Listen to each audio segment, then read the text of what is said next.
take the cap off.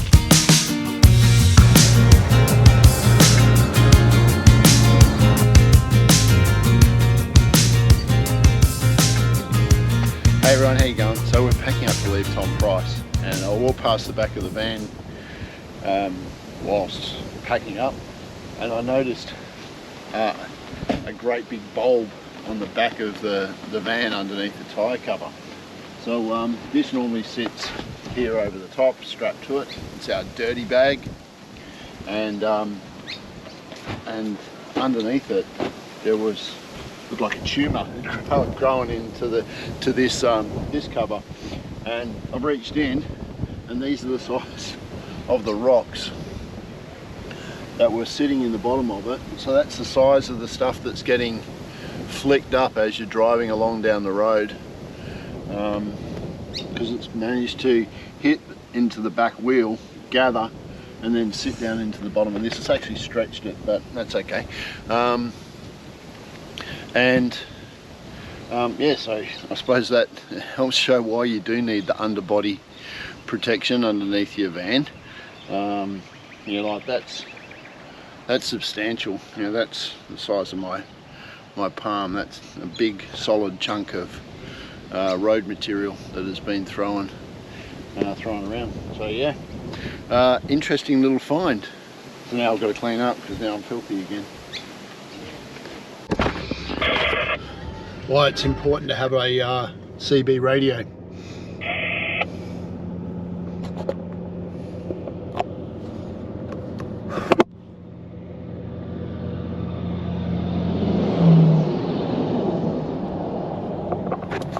Yeah, 8 metre wide mobile chicane coming down the road at you.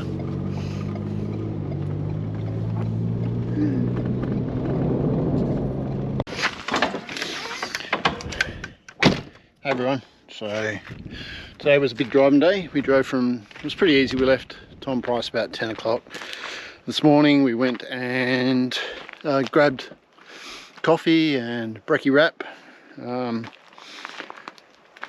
Did some souvenir shopping in Tom Price. And then we made our way heading south, heading back towards Perth. We stopped in at Newman on the way down and went to the dome there, grabbed a milkshake, Renee grabbed a nice coffee, and a bit of cake for later tonight, because you can't go to a dome and not get carrot cake. And then, for those on the East Coast, Dome is a franchise coffee store, a little bit like Starbucks, but heaps better. Coffee actually tastes good. And then we went to and then we just drove south. So we've done, I'd say, about 450 k's we've knocked out today. So we're at a rest stop area on Wiki Camps. I'll drop the name in it. I'll drop it in here. I think it's called Gascoyne West or something. So it's literally a pull-in bay, no trucks, so it's just a parking bay, and then at the back of the parking bay you've got this area here, and we've just pulled up on a spot. There's a couple of fire pits there that people have used previously. We haven't unhooked, we've stayed hooked up, and just threw the levelling chocks under the driver's side of the van just to straighten things up. But one of the things that's really starting to shit me off, and I know it shits off the caravanning community, those of us who rely on these free camps, is people who are filthy pigs. So have a look at that. They are all shit tickets, filthy, dirty, used toilet paper left here by some pig. And there was a whole heap of rubbish, polystyrene boxes, like a big fruit box like you would get bananas from the markets, left here, dumped, oil, bottles, all sorts of crap and corruption. So we've picked up that and we've thrown it, literally, the bin is just there. It is 100 meters from here. There are 1, 2, 3, 4, 5 bins I can see from where I'm standing here. The furthest one is probably 200 meters from here, and these animals do that. And that's why councils right across the country are closing down these free camps, fencing them off and stopping people from getting in there. So lift your game, people. It's not Australian. It is not Australian. So yeah, rant over. So the plan tonight, we're just going to chuck some chicken tenders in the air fryer. We're both pretty fried, so it's 5 o'clock now. And yeah, as I say, chicken tenders in the air fryer with some salad, and then we'll use those chicken tenders. We've pre-cooked some sushi rice the other day before we left Tom Price, so we'll make sushi for the road tomorrow with our sushi tube, which is bloody brilliant. Might show you that when we knock the sushi up. Yeah, so pretty quiet night tonight, no fire or anything like that. Just going to chill inside. It's already getting cool, probably jumper cool already. As I say, it's only just 5 o'clock. So yeah, we will catch you soon. We are going to make katsu chicken sushi, cheats way when you're in a caravan. So we've got this great little air fryer that we picked up from Woolies, yeah? Yeah. No, Kmart Onco one. So it's only a tiny little one, so as you can see from there. Perfect for the caravan because it takes up hardly any space. Cooks super quick. As you know, we're a gasless caravan, so we've only got the microwave. No hot plate, no oven. Our oven is our Weber. So we use an induction cooker that we sit up here, or we use our air fryer, or we use our Weber for cooking. And we use the induction cooker outside as well, don't we? So it's only a small little basket. You know, as you can see, that's my hand on it, so it's small but perfect for the two of us. So it'll fit 3 or 4 chicken tenders in there. So katsu chicken caravan style. So we got this as well. So this is a sushi making kit that we got also from Kmart. So that's it there, the Lonco one, and it's an absolute ripper. If you've ever tried to make sushi before and you're anything like me, I'm no good at it, trying to do it the traditional way, but this makes it super easy. So we pre-cooked some sushi rice and used the sushi seasoning. So we cooked that yesterday, and then put it in the fridge to cool down. So really simple. Just get your sushi roll, your sushi rice, lay it in your little sushi cannon. Nice and easy. So half in that side, half in that side. So it's about half a cup all up. Into your little cannon like that. So I'll just wash my hands here, get that sushi rice off. Alright, so these are just Woolies chicken tenders, yeah, that we cooked in the air fryer. Just going to chuck them in here like so. And might need a little bit more rice in there. Always better to be looking at it than for it.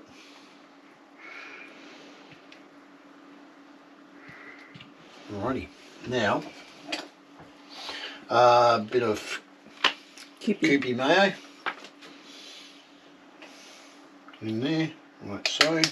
And this is a tonkatsu sauce that Renee made up.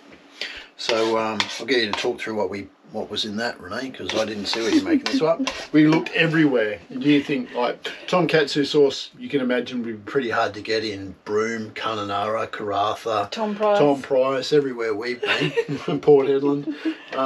So jumped online and you found a recipe for it, yeah? It's got ketchup, Worcestershire sauce, mirin, brown sugar, which we didn't have, so I used white sugar and a little bit of maple syrup, ginger and garlic. And we didn't have any jar or fresh stuff. As you know, we don't carry jars, so I use the powdered ginger and garlic. I think there was something else, but you can Google it. It's easy. Yeah. Cool. So got that laid out. Got my filling in one side. Now you simply just put the plunger in there. So that's the plunger. Just put it in. Sit there, ready to go. Close it up like so. Clip it together. Put the cap on and screw the cap into place like that, and then you just wind until that releases, and then you can push there to make it firm, so I can just feel a bit of pressure in that. Then I just take the cap off.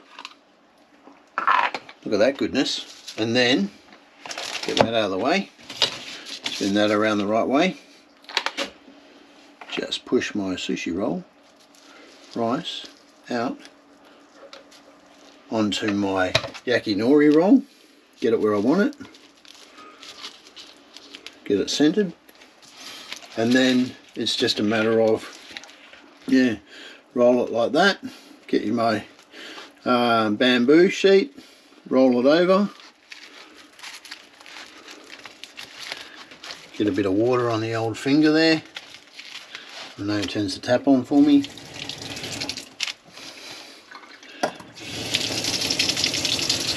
Bit of water.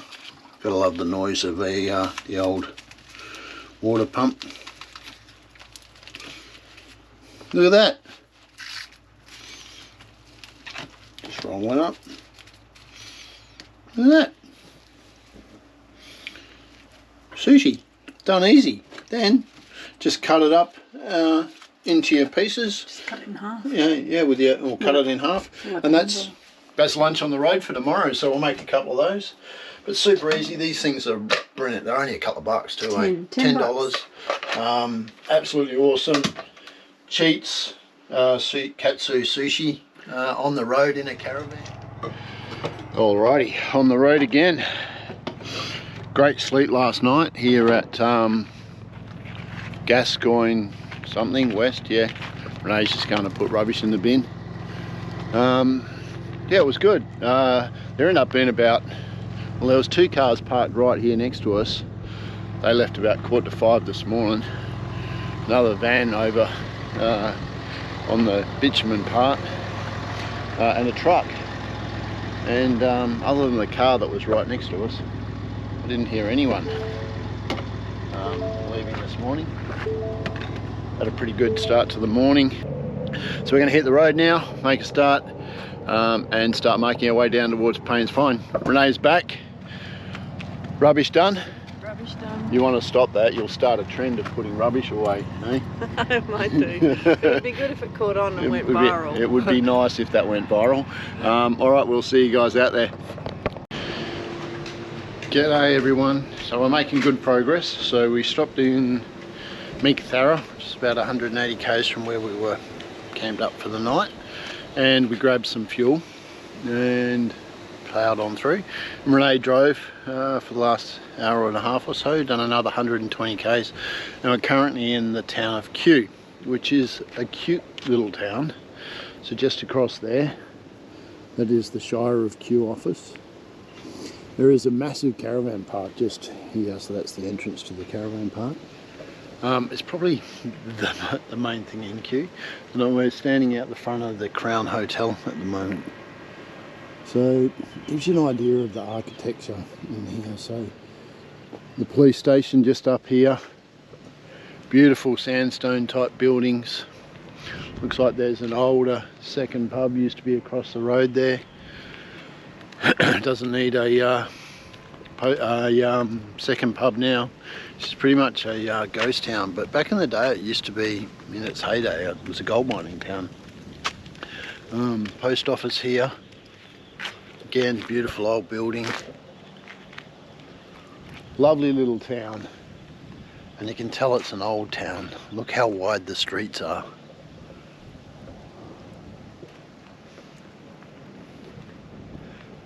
So the streets remind me very much of like Kalgoorlie, the big wide streets to turn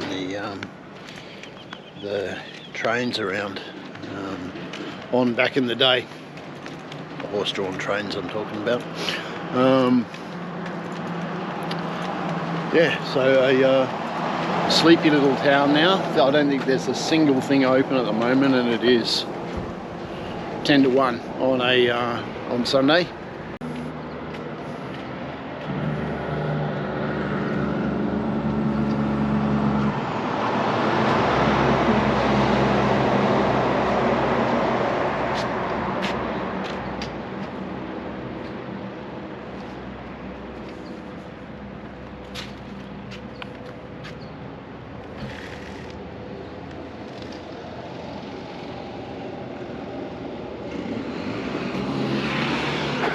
So always pays to go and explore when you're in these little towns. So I've just come across there's a memorial directly across from our caravan. You can see behind me there.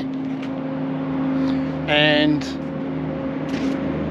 the town of Day Dawn, which is very close. Wait for that truck.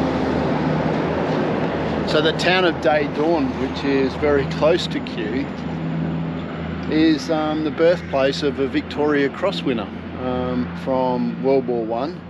So Arthur Stanley Gurney was born there. He enlisted on the 6th of December 1940, embarked at Fremantle for the Middle East, 2nd 48th Battalion. Private Gurney was posthumously awarded the Victoria Cross following an attack on a German position at the railway station at Tel El Aissa in Libya. So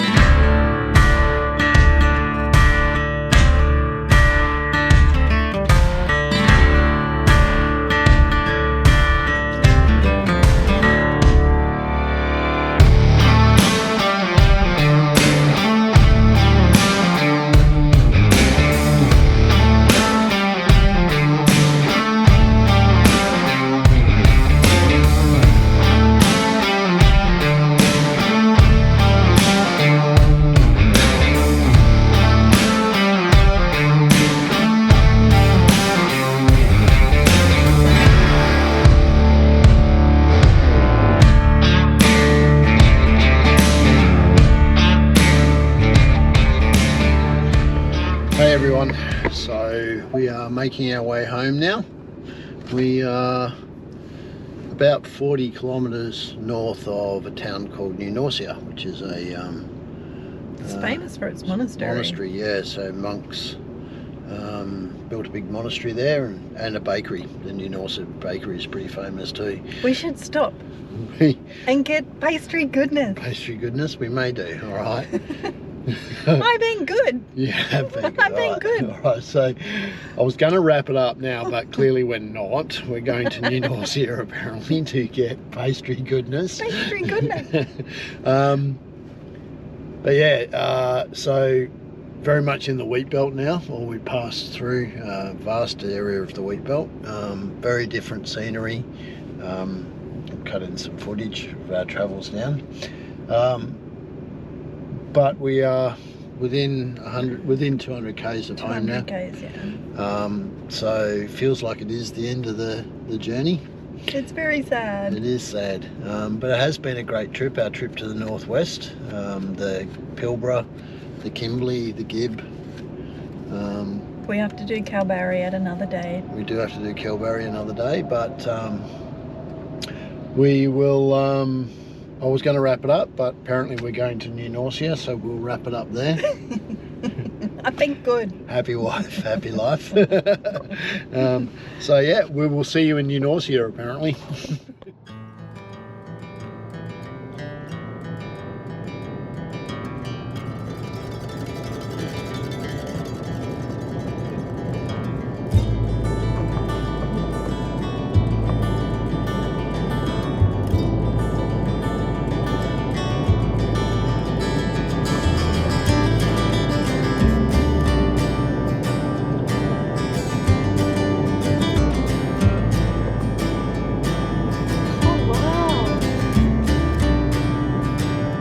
A proper monastery.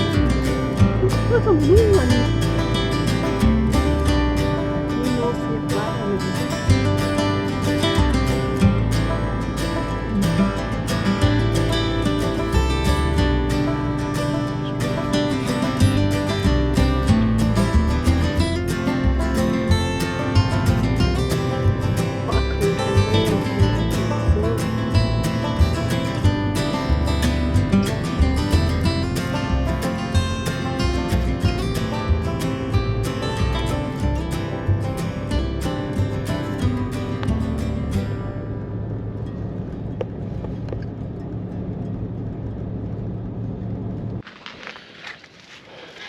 So we're in New Norcia now. We're at the bakery. Or it's at the Roadhouse, the Salvato. Roadhouse Cafe. We'll try that. I don't know if that's the actual bakery, but we're going here. Otherwise we'll come back. Well, yeah. Cute little town, isn't it? It's so cute. It's small. But, yeah, so we left our roadside stop this morning at 8 o'clock. Bang on 8. It's now 10 past 11. So we made good time. We should be home about 1:30 or so now, I would think. Yep. Or 2 o'clock, which is pretty good. So we will wrap it up here. Thank you for joining us. So next week's episode, we are going to give a wrap up.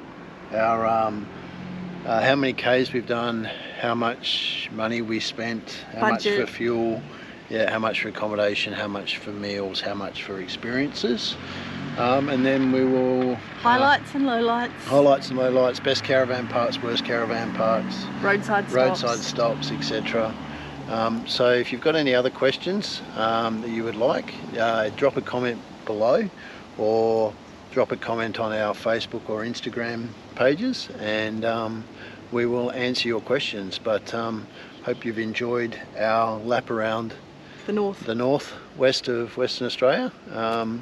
Yeah, so stay tuned next week to find out how much it all cost and what we used and how many Ks we did, and we even got how many hours we did driving. So stay tuned and we'll catch us next week. Stay safe, everyone.